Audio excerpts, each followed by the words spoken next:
నమస్కారం ఘంటారావానికి స్వాగతం. ముందుగా ప్రధాన అంశాలు. రాత్రి కురిసిన వర్షానికి మార్కెట్ యార్డుల్లో తడిసిన ధాన్యం, తడిసిన పంటను కొనుగోలు చేయాలని అన్నదాతల విజ్ఞప్తి.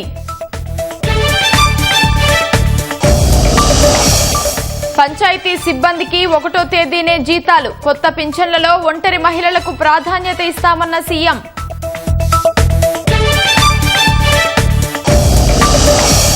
తెలంగాణ పట్ల కేంద్రం నిర్లక్ష్య వైఖరి ప్రదర్శిస్తోందన్న ఉత్తమ్. రాష్ట్రం సేకరించిన ప్రతి గింజను ఎంఎస్పీతో కొనుగోలు చేయాలని డిమాండ్. కర్ణాటకలో మళ్లీ తెరపైకి నాయకత్వ మార్పు, సిద్దరామయ్య రాజీనామా చేస్తారని కథనాలు.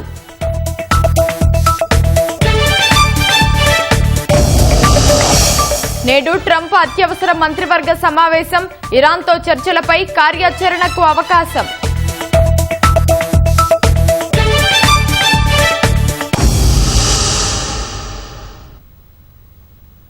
రాష్ట్ర వ్యాప్తంగా పలు ప్రాంతాలలో ఈదురుగాలులతో కూడిన భారీ వర్షం కురిసింది. కరీంనగర్ జిల్లా చొప్పదండి, రామడుగు, గంగాధర మండలాల్లో కురిసిన అకాల వర్షాలకు రైతుల ధాన్యం తడిసిపోయింది. నెల రోజులుగా విక్రయానికి ఎదురుచూస్తున్న రైతులకు తీవ్ర నష్టం వాటిల్లింది. కొనుగోలు కేంద్రాల్లో నిల్వ చేసిన ధాన్యం రాసులు తడిసిపోయాయని అన్నదాతలు ఆవేదన వ్యక్తం చేశారు. ఈదురుగాలులతో ధాన్యం రాసులపై రక్షణగా వేసిన పరదాలు గాలికి లేచిపోవడంతో నష్టం వాటిల్లింది. అధికారులు తడిసిన ధాన్యాన్ని కొనుగోలు చేసి తమను ఆదుకోవాలని కర్షకులు కోరుతున్నారు. రాష్ట్ర వ్యాప్తంగా రాత్రి కురిసిన అకాల వర్షాలకు మార్కెట్ యార్డులోని ధాన్యం తడిసిపోయింది. రైతులకు తీవ్ర నష్టం వాటిల్లింది. అధికారులు తడిసిన ధాన్యాన్ని కొనుగోలు చేయాలని అన్నదాతలు వేడుకుంటున్నారు. దీనిపై మరింత సమాచారం కరీంనగర్ నుంచి మా ప్రతినిధి స్వామి కిరణ్ ప్రత్యక్ష ప్రసారం ద్వారా అందిస్తారు.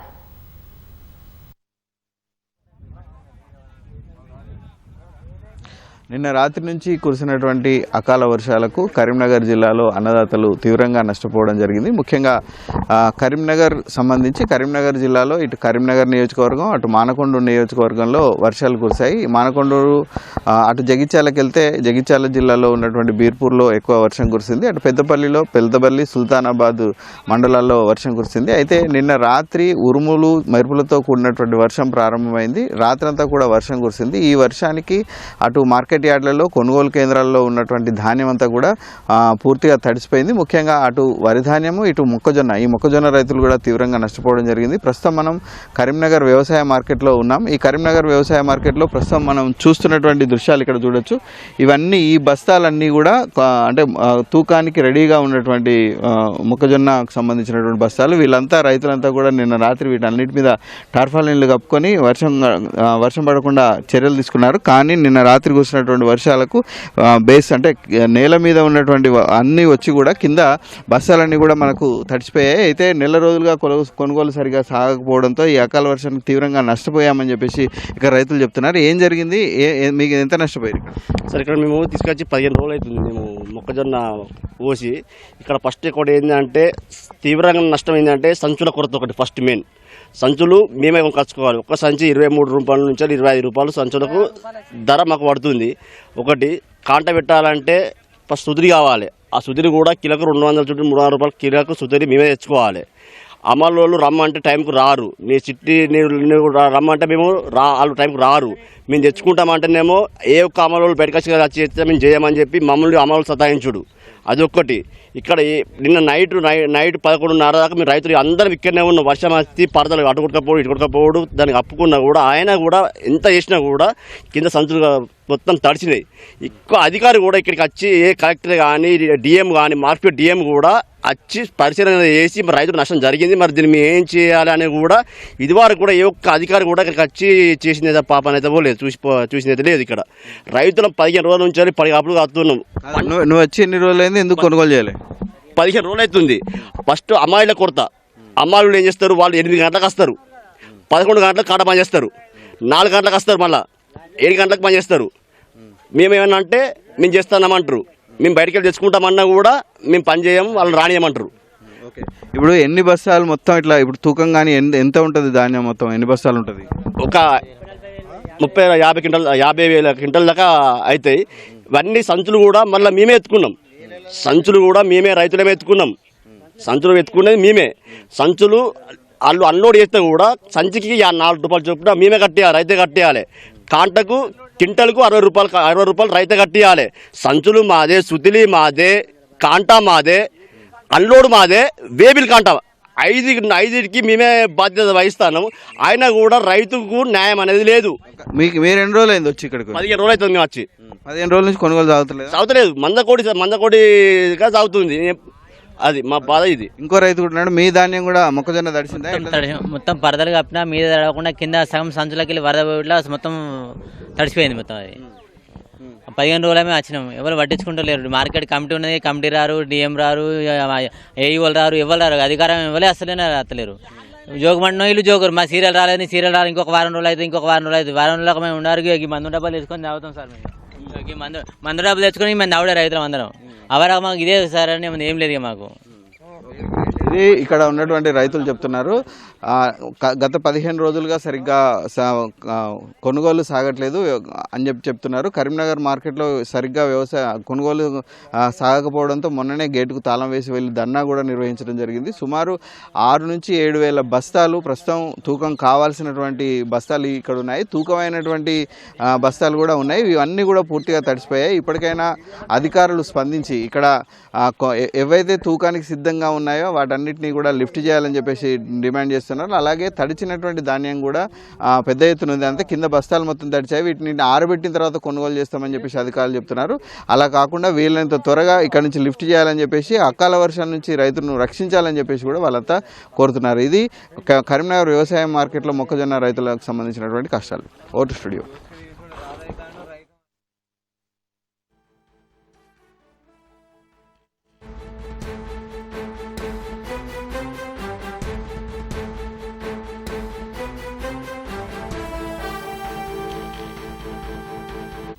దేశంలోనే అత్యంత భారీ స్థాయిలో ధాన్యం కొనుగోలు చేస్తున్న తెలంగాణ పట్ల కేంద్ర ప్రభుత్వం తీవ్ర నిర్లక్ష్య వైఖరిని ప్రదర్శిస్తోందని మంత్రి ఉత్తమ్ కుమార్ రెడ్డి ధ్వజమెత్తారు. సచివాలయంలో మీడియా ప్రతినిధులతో ఉత్తమ్ కుమార్ రెడ్డి చిట్ చాట్ మాట్లాడారు. కనీస మద్దతు ధర ప్రకటించి చేతులు దులుపుకోవడం కాదని రైతులను ఆదుకోవాల్సిన బాధ్యత కేంద్రంపై ఉందన్నారు. బీజేపీ పాలిత రాష్ట్రాల కంటే ఎంతో మెరుగ్గా అసాధారణ రీతిలో కాంగ్రెస్ ప్రభుత్వం ధాన్యం సేకరిస్తోందని మంత్రి పేర్కొన్నారు. ప్రస్తుత యాసంగి సీజన్లో రాష్ట్ర వ్యాప్తంగా 8,575 కొనుగోలు కేంద్రాల వద్ద రికార్డు స్థాయిలో ధాన్యం సేకరిస్తున్నట్లు మంత్రి తెలిపారు. ఇప్పటి వరకు సుమారు 54 లక్షల మెట్రిక్ టన్నుల ధాన్యాన్ని కొనుగోలు చేశామని, ఈ సీజన్ ముగిసే నాటికి 70 లక్షల మెట్రిక్ టన్నుల లక్ష్యాన్ని చేరుకుంటామని మంత్రి ఉత్తమ్ కుమార్ రెడ్డి తెలిపారు. రాష్ట్ర ప్రభుత్వం సేకరించిన ప్రతి గింజను కేంద్రం ఎంఎస్పీ ధరతో కొనుగోలు చేయాలని మంత్రి డిమాండ్ చేశారు. కేంద్రం నుంచి సకాలంలో సహకారం అందకపోవడం వల్ల రాష్ట్ర ప్రభుత్వంపై తీవ్ర ఆర్థిక భారం పడుతోందని మంత్రి ఆందోళన వ్యక్తం చేశారు.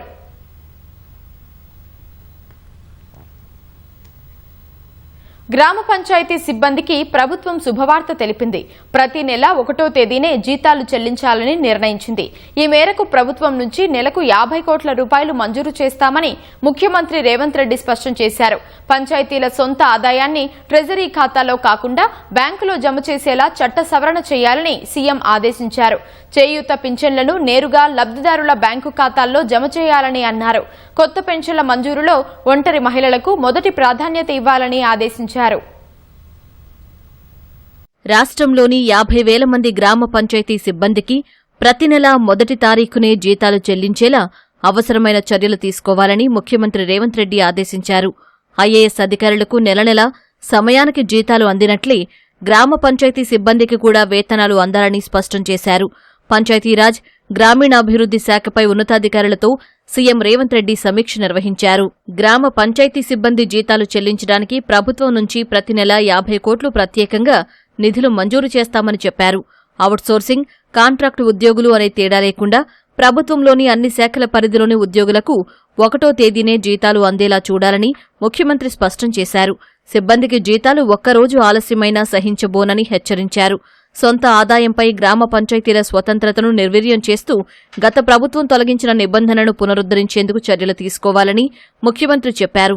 గ్రామ పంచాయతీ సొంత ఆదాయాన్ని ట్రెజరీ ఖాతాలో కాకుండా బ్యాంకు ఖాతాలో జమ చేసేలా సవరణ చేయాలని తెలంగాణ పంచాయతీరాజ్ చట్టం 2018లోని సెక్షన్ 70 అండర్ 3 సవరించాలని అధికారులను ఆదేశించారు. పెన్షన్ల పంపిణీ విధానంపై ముఖ్యమంత్రి అధికారులకు కీలక ఆదేశాలిచ్చారు.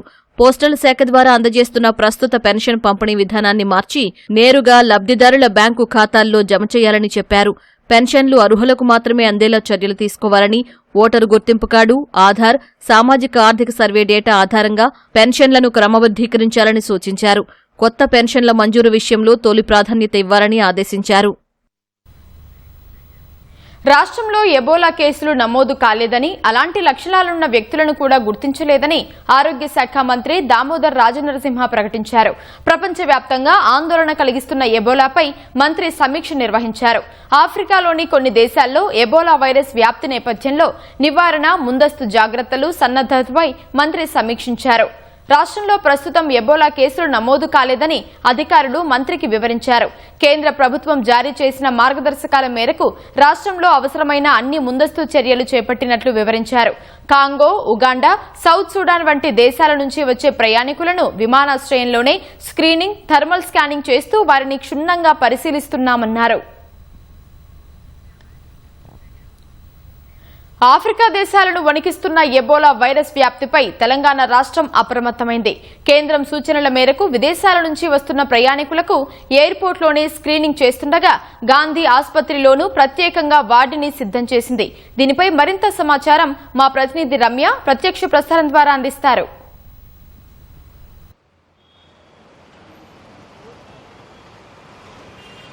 యావుమా 6 ఏళ్ల క్రితం కరోనా వైరస్ సృష్టించినటువంటి ఏదైతే విపత్తు ఉందో ఆ విపత్తుకు సంబంధించినటువంటి ఇబ్బందికరమైనటువంటి పరిస్థితులను మర్చిపోకముందే మరోమారు ఎబోలా ఇప్పుడు ప్రపంచాన్ని వణికిస్తోందని చెప్పొచ్చు. ప్రపంచవ్యాప్తంగా ఇప్పుడు ఎబోలా వైరస్ వ్యాప్తికి సంబంధించినటువంటి పరిస్థితులు కనిపిస్తున్నాయి. అంటే ఏదైతే ఉగాండా కావచ్చు, సౌత్ సుడాన్ వంటి దేశాల్లో ఈ యొక్క ఏదైతే వ్యాధి వ్యాపిస్తుందో, ఈ వైరస్కి సంబంధించినటువంటి వ్యాధి, దీనికి సంబంధించి ప్రపంచవ్యాప్తంగా అన్ని దేశాలు కూడా అప్రమత్తమయ్యాయి. WHO సైతం అన్ని దేశాలను అప్రమత్తం చేసింది. ఈ నేపథ్యంలోనే కేంద్ర ప్రభుత్వం కూడా అన్ని రాష్ట్రాలకి కొన్ని సూచనలు చేసింది. విదేశాల నుంచి వచ్చేటువంటి ఎవరైతే ప్రయాణికులు ఉంటారో వాళ్ళని తప్పనిసరిగా, మరీ ముఖ్యంగా ఆఫ్రికా దేశాలకు సంబంధించినటువంటి ప్రయాణికులను తప్పనిసరిగా ఎయిర్పోర్ట్స్లోనే థర్మల్ స్క్రీనింగ్, అదేవిధంగా వాళ్ళకి ఫీవర్ కానీ ఇతరత్ర వ్యాధి లక్షణాలు ఉన్నట్టయితే తప్పనిసరిగా వాళ్ళందరికీ స్క్రీనింగ్ చేసిన తర్వాత మాత్రమే నగరంలోకి ఎంట్రీ కావాలి అని చెప్పేసి, అదేవిధంగా ఎవరికైతే లక్షణాలు లేకపోయినప్పటికీ కూడా ఈ ఉగాండా కానివ్వండి, సౌత్ సుడాన్, అదేవిధంగా DR కాంగో లాంటి దేశాల నుంచి వచ్చే వాళ్ళు ఎవరైతే ఉన్నారో వాళ్ళని 21 రోజుల పాటు, ఎందుకంటే ఈ వైరస్కి సంబంధించి ఏదైతే విండో పీరియడ్ ఉంటుందో, ఒక్కసారి వైరస్ శరీరంలో ప్రవేశించినట్లయితే కనుక దీని లక్షణాలు బయటపడడానికి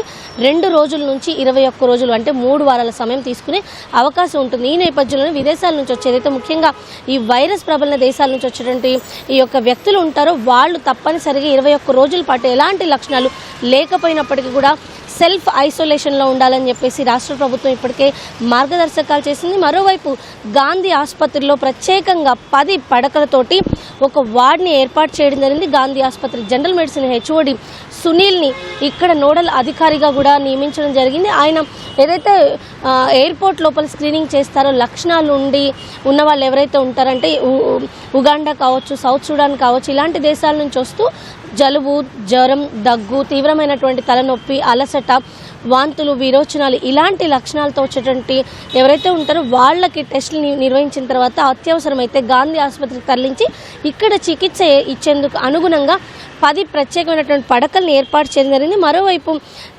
రాజీవ్ గాంధీ ఇంటర్నేషనల్ ఎయిర్పోర్ట్ లోపలనే ఈ యొక్క వైద్య సిబ్బందిని సైతం అందుబాటులో ఉంచారు. ప్రాథమికంగా థర్మల్ స్క్రీనింగ్ నిర్వహించినప్పటికీ కూడా అవసరమైన వారికి పరీక్షలు నిర్వహించేందుకు ఎవరికైతే సిమ్టమ్స్ ఉంటాయో వాళ్ళకి సంబంధించినటువంటి శాంపిల్స్ని NIV పూణేకు పంపించేందుకు కూడా ఏర్పాట్లు చేయడం జరిగింది. ఈ నేపథ్యంలోనే వైద్య సిబ్బంది అదేవిధంగా 24 గంటల పాటు 108 సేవలు సైతం ఎయిర్పోర్ట్ వద్ద అందుబాటులో ఉంచారు. మరోవైపు గతంలో కోవిడ్ వచ్చిన సమయంలోనూ గాంధీ ఆసుపత్రి నోడల్ కేంద్రంగా ప్రజలకి సేవలు అందించడం జరిగింది. మరోసారి ఇప్పుడు గాంధీ ఆసుపత్రిలో 10 పడకలతో ప్రత్యేకంగా వార్డుని సైతం ఏర్పాటు చేశారు.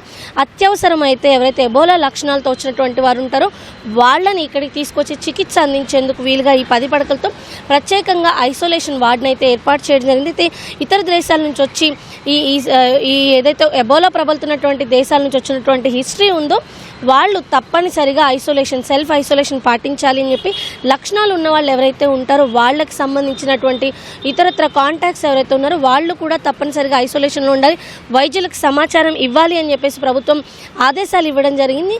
అయితే ఇప్పటి వరకు రాష్ట్రంలోకి హైదరాబాద్లోకి ముఖ్యంగా ఎబోలా ప్రబలిన దేశాల నుంచి 58 మంది మన హైదరాబాద్లోకి ప్రవేశించినప్పటికీ ఎవరికీ కూడా లక్షణాలు లేవు అని చెప్పేసి వాళ్ళందరినీ వైద్య ఆరోగ్య శాఖ అధికారులు మానిటర్ చేస్తున్నారని చెప్పేసి ఈ నేపథ్యంలోనే ప్రజలు ఎవరూ ఆందోళన చెందాల్సిన అవసరం లేదు.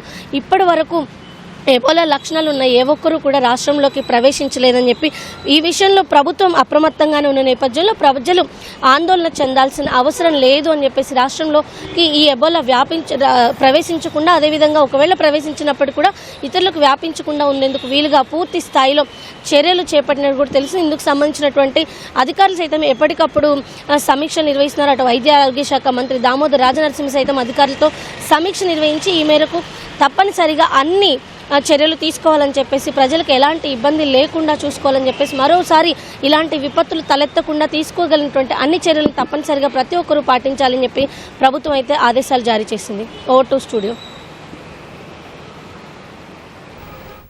ధన్యవాదాలు రమ్య. రోడ్డు ప్రమాదంలో విషాదం అలుముకున్న కుటుంబాలకు ఆర్టీసీ అండగా నిలిచింది. అకాల మృత్యువుతో మరణించిన 2 డ్రైవర్ కుటుంబాలకు యూనియన్ బ్యాంక్ సహకారంతో ఆర్థిక సాయం చేసి భరోసా కల్పించింది. పికెట్, పరిగి డిపోలకు చెందిన డ్రైవర్లు సుధాకర్, శ్రీనివాసరెడ్డిలు రోడ్డు ప్రమాదంలో మృతి చెందారు. ఇంటికి పెద్ద దిక్కు మృతి చెందడంతో బాధిత డ్రైవర్ల కుటుంబంలో విషాద ఛాయలు అలుముకున్నాయి. ఈ ఆపద సమయంలో union bank super salary saving account బాధిత కుటుంబాలకు అక్కరకొచ్చిందని ఆర్టీసీ ఎండీ నాగిరెడ్డి తెలిపారు. 11 మందికి ఆల్రెడీ మీరు ఈ యొక్క ఫెసిలిటీని కలెక్ట్ చేసినారు. మీరు ఇంతకుముందు చెప్పినట్లు యాక్సిడెంటల్ డెత్ కాకుండా న్యాచురల్ డెత్ లో కొంత సహాయం చేస్తున్నారు. అదేవిధంగా రిటైర్మెంట్ అయిన తర్వాత అప్పుడు కూడా ఇటువంటి సేవలు కొనసాగించడమే సంతోషకరమైనటువంటి విషయం. సో ఇదే సేవని మా యొక్క కార్మికులందరికీ కూడా ముందు కంటిన్యూ చేయవలసిందని నేను కోరుతున్నాను. Thank you. సికింద్రాబాద్ బోయిన్పల్లి అంబేద్కర్ నగర్ లో అమానుష ఘటన చోటు చేసుకుంది. బోయిన్పల్లి కూరగాయల మార్కెట్లో అంబులెన్స్ కు దారి ఇవ్వకపోవడంతో పోచయ్య అనే వ్యక్తి గుండెపోటుతో ప్రాణాలు కోల్పోయాడు. అంబేద్కర్ నగర్ కు చెందిన 60 ఏళ్ల పోచయ్యకు గుండెపోటు వచ్చింది. కుటుంబ సభ్యులు అంబులెన్స్ లో ఆసుపత్రికి తరలిస్తుండగా బోయిన్పల్లిలో రోడ్డుకి ఇరువైపులా కూరగాయలు రవాణా చేసే వాహనాలు నిలిపి ఉంచడంతో అంబులెన్స్ కు దారి లేక అక్కడే చిక్కుకుంది. గంటసేపు ట్రాఫిక్ లో అంబులెన్స్ చిక్కుకోవడంతో పోచయ్య అందులోనే ప్రాణాలు కోల్పోయాడు. అంబులెన్స్ కు దారి ఇవ్వకపోవడంతోనే పోచయ్య మృతి చెందాడని కుటుంబ సభ్యులు, స్థానికులు ఆగ్రహం వ్యక్తం చేస్తూ బోయిన్పల్లి ప్రధాన రహదారిపై బైఠాయించారు. ఘటనా స్థలికి చేరుకున్న పోలీసులు కాలనీ వాసులకు సర్ది చెప్పారు. రహదారి పొడవునా వాహనాలు నిలపడంతో అంబులెన్స్ బయటకు వెళ్లలేని పరిస్థితి ఏర్పడిందని ఆవేదన వ్యక్తం చేశారు. అధికారులు స్పందించి రాకపోకలకు ఇబ్బందులు లేకుండా దారి ఇచ్చేట్లు చూడాలని స్థానికులు కోరుతున్నారు. ఇక్కడ అక్కడ కూరగాయల వలన మంచి ప్రాణం పోయింది. ఇంకొక మంచికి ఇట్లా పరిస్థితి రావద్దు. మేము కష్టం చేసుకొని బతికేటోళ్ళం. ఇప్పుడు మాకు అంబులెన్స్ రానందుకు ఒక మంచి జీవి పోయింది. మంచిగా ఉన్న మంచిని చంపుకొని కొనబోతున్న అట్లా అయింది మాకు. అయితే ఇంకొకరికి ఎవరికైనా ఏమన్నా ఆపత వచ్చినా కూడా అడ్డు ఉండకుండా వాళ్ళ అడ్డలో వాళ్ళు పెట్టుకొని మంచిగా మాలు అమ్ముకున్న మాకే ఇబ్బంది లేదు. మాకు ఇక్కడ మార్కెట్ నుంచి ఒకటే దారి ఉంది. మాకు వేరే దారి లేదు. మా బస్సులో 80 కుటుంబాలు ఉన్నాయి. మాకు ఇది ఒకటే దారి ఉంది. మార్నింగ్ టైం ఆఫీసులకు వెళ్ళాలన్నా, పనులకు వెళ్ళాలన్నా అసలు దారి ఇవ్వట్లేదు. ఏమన్నా చెప్తే వాళ్ళ మా మీదకి కొట్టడానికి వస్తున్నారు. మేము ఇంతకు ముందు కూడా అధికారులకు మేము ఎన్నోసార్లు విన్నపించుకున్నాము. అయినా కూడా ఎవరు రావట్లేదు. మా గోస వినట్లేదు. ఒక అంబులెన్స్ రావడానికి కూడా దారి లేదంటే ఎంత దయనీయమైన పరిస్థితి అంటే మాకు దారి కావాలి. మంచిగా ఉన్న మనిషిని మేము కోల్పోయినాము. ఆ శవాన్ని ఎక్కడ పెట్టాలన్నా కూడా ఇప్పుడు తీసుకొని పోవాలన్నా మాకు దారి ఇవ్వరు. అంబులెన్స్ ఇక్కడ మార్కెట్ లో కూరగాయలు పక్క కూరగాయలు ఉన్నాయి. అంబులెన్స్ ఇరకపోయి ఒక ప్రాణం పోయింది. ఇలాంటి రిపీట్ మళ్ళీ మా బస్తీలో ఎవరికి కావద్దు. ఇలాంటి ఇన్సిడెంట్ మళ్ళీ ఎవరికి కావద్దని మా బస్తీ తరఫున కంటోన్మెంట్ సిఓ గారికి, మా లోపల 80 కుటుంబాలు ఉన్నాయి, మాకు దారి ఇది ఒకటి దారి ఉంది, మాకు ఈ దారి క్లియర్ చేయాలని మేము సిఓ గారిని కోరుతున్నాం. మరిన్ని రాష్ట్ర వ్యాప్త వార్తలు సంక్షిప్తంగా వేగంగా చూద్దాం.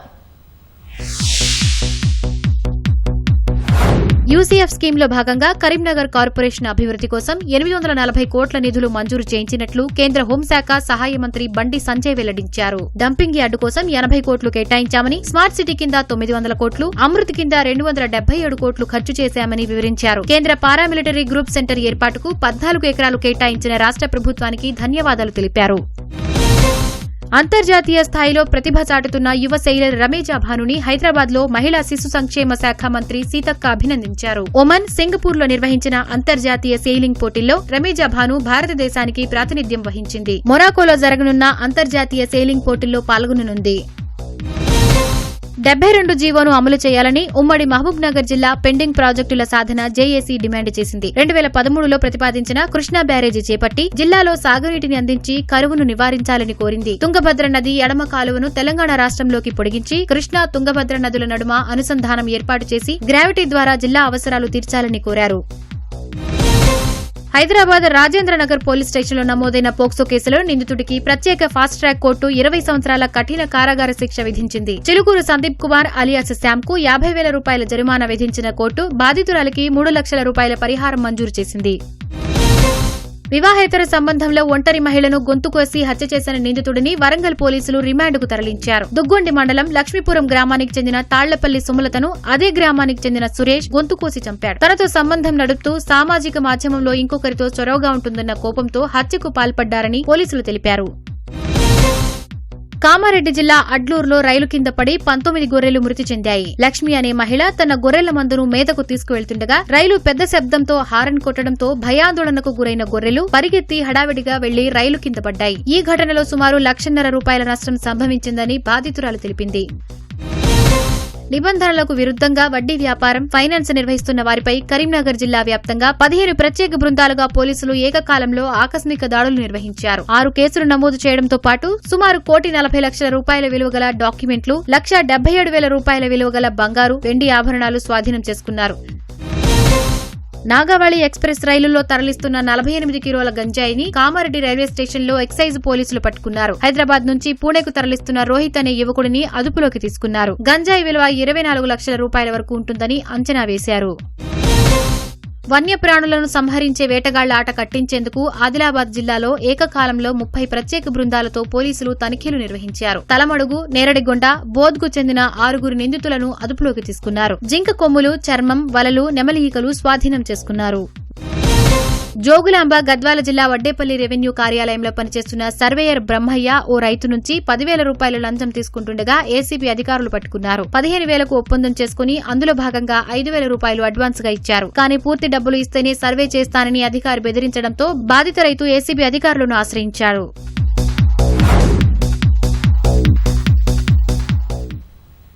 వాషింగ్టన్లోని ఓ పేపర్ మిల్లులో నిన్న ఉదయం ఘోర ప్రమాదం జరిగింది. నైరుతి వాషింగ్టన్లోని నిప్పన్ డైనావేవ్ అనే పేపర్ మిల్లులోని రసాయన ట్యాంక్ అకస్మాత్తుగా కుప్పకూలడంతో ఈ ప్రమాదం జరిగింది. ఈ దుర్ఘటనలో ఒకరు మృతి చెందగా మరో 9 మంది ఆచూకీ తెలియడం లేదని అధికారులు తెలిపారు. పలువురు గాయపడ్డారు. మృతుల సంఖ్య మరింత పెరిగే ప్రమాదం ఉందన్నారు. క్షతగాత్రుల్లో కొందరు కాలిన గాయాల బారిన పడగా మరికొందరు రసాయన వాయువులు పీల్చడం వల్ల తీవ్ర అస్వస్థతకు గురయ్యారు. అయితే ఈ రసాయనాల వల్ల స్థానిక ప్రజలకు ఎలాంటి ముప్పు లేదని అధికారులు స్పష్టం చేశారు. ఘటనా స్థలంలో సహాయక చర్యలు కొనసాగుతున్నాయని అధికారులు తెలిపారు. టిష్యూలు, ప్రింటింగ్ పేపర్, కప్పులు, ప్లేట్లు, కార్టన్ బాక్సులు వంటివి తయారు చేసే ఈ కంపెనీలో సుమారు 1000 మంది పనిచేస్తున్నట్లు వెల్లడించారు.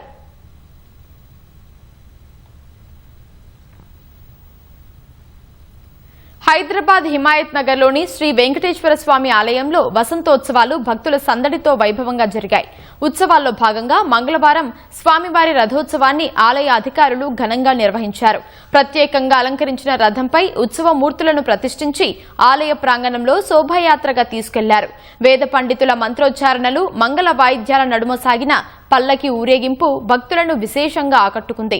మహిళా భక్తులు కోలాటాలు ఆడగా యువకులు భజనలు నిర్వహించారు. చిన్నారులు భక్తి గీతాలకు నృత్యాలు చేసి ఉత్సవాలకు మరింత శోభ తీసుకొచ్చారు. రథోత్సవాన్ని తిలకించేందుకు నగరంలోని పలు ప్రాంతాల నుంచి భక్తులు భారీగా తరలివచ్చారు. భక్తులకు ఎలాంటి ఇబ్బందులు కలగకుండా ఆలయ అధికారులు ప్రత్యేక ఏర్పాట్లు చేశారు.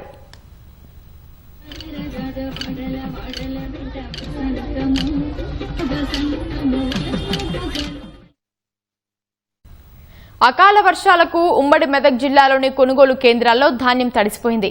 మరింత సమాచారం మా ప్రతినిధి ప్రశాంత్ ప్రత్యక్ష ప్రసారం ద్వారా అందిస్తారు.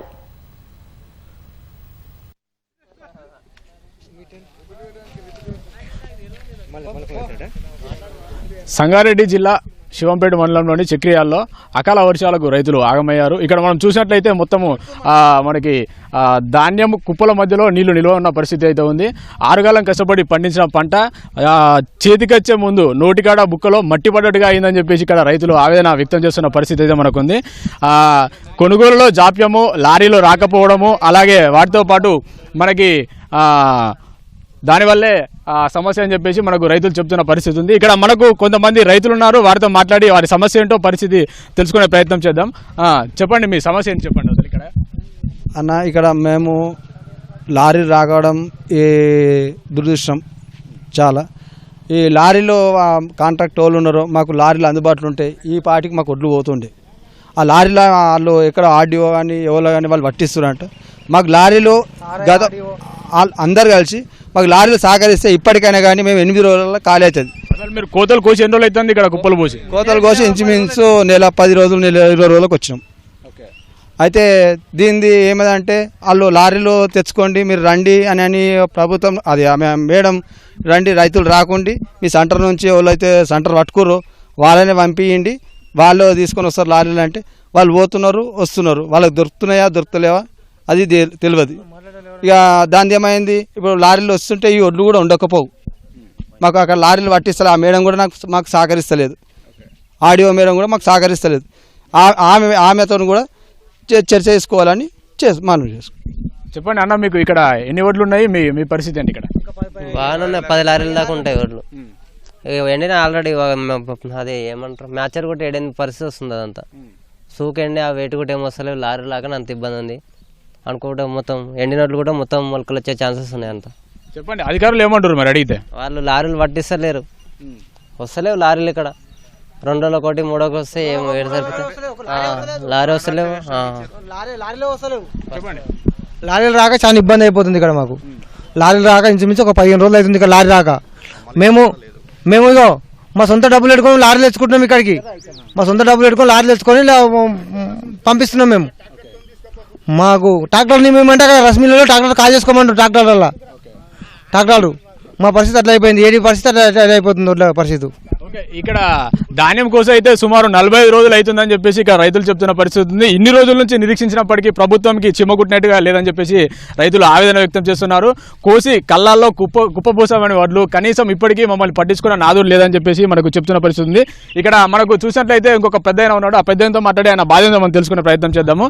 పెద్దయిన చెప్పండి, అసలు ఏం జరిగింది ఇక్కడ? వడ్లు మీ ఎన్నున్నాయి చెప్పండి. అంటే మా ట్రాక్టర్ గిడు ఉన్నది, ట్రాక్టర్ ట్రక్ కూడా నింపుకుందామన్నా కానీ కూడా ట్రాక్టర్ ట్రక్ ఆర్డర్ ఇస్తామట అని కూడా చెప్పారు. బయలుదేరా కాల్ చేసుకుందామట కూడా ఇవ్వలేదు. అగో మొత్తం కుప్పలన్నీ తడిచిపోయినాయి. ఇప్పుడు నేనేం చేయాలి? 7 వాళ్ళ లేకుంటే మొత్తుకున్నా ఏం చేయాలి చెప్పు మళ్ళీ. వడ్లు ఎన్ని ఉన్నాయి, కోసి ఎన్ని రోజులు అవుతుంది? నేను కోసి ఇప్పుడు నెల 15 రోజులు అవుతుంది. ఎన్ని అంటానంటే దొడ్డు వడ్డు అంటే 300 సంచి 400 సంచి వడ్లు ఉన్నాయి. పరిస్థితి ఏంది, ధాన్యం పరిస్థితి ఏంది మీది? ధాన్యం పరిస్థితి ఏమి, దిగువ నీళ్ళు ఉన్నాయి. ఇక్కడ చూడుగా నీళ్ళు ఉన్నాయి, ఏం చేయాలి చెప్పు. ట్రాక్టర్తో నింపుకపోదామంటని చెప్పిన నేను. ట్రాక్టర్ నింపుకో పర్మిషన్ లేదంటని చెప్తున్నారు. ఓకే, మొత్తంగా చూసినట్లయితే ఇది ఇక్కడ పరిస్థితి. ధాన్యం కోసి 45 రోజులు అయినప్పటికీ కూడా ఇప్పటికీ మాకు కాంటాలు పెట్టమని చెప్పేసి అడిగిన రైతులు వేడుకున్నప్పటికీ కూడా అధికారులు ప్రభుత్వం పట్టించుకోవట్లేదని చెప్పేసి ఇక్కడ రైతులు ఆవేదన వ్యక్తం చేస్తున్నారు. ఇప్పటికైనా ప్రభుత్వం వెంటనే స్పందించి కొనుగోలులను వేగవంతం చేయాలని కోరుకుంటున్నాను. లేదంటే ఇదే పరిస్థితి ఇలాగే వర్షాలు ఇంకో 2-3 రోజులు కొనసాగినట్లయితే ఎండిన వడ్లు మొత్తం మరి నానిపోయి మొలకెత్తే అవకాశం ఉందని 6 కాలం కష్టపడి పండించిన పంట మొత్తము వృధా అయిపోయే పరిస్థితి ఉందని ఇక్కడ రైతులు ఆవేదన వ్యక్తం చేస్తున్న పరిస్థితి ఉంది. Cameraman ఉమామహేశ్వరరావుతో Prashanth, ETV news, Chakriyala నుంచి.